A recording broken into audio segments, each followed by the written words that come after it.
years na po. 10 years po. Hindi lang. Kasi grade 4 pa lang yung dati. Medyo dati. Ah, okay po. Tagal na. Siguro po mga isang dekada na rin po. Yes po. Anong oras naman po ito nagpupumas? Anong oras po ito nagsasal? 10 to 10. 10 to 10. 10 a.m. to 10 p.m. po.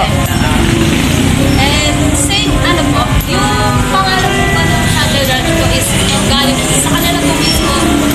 Sa kanila po mismo nang galing or nagbabayad po sila ng TAS para po sa franchise ng name ng Siguro magbabayad sila kasi hindi naman magagamit ang isang name ng restaurant. Okay po. So nagbabayad po sila ng TAS. Yes po.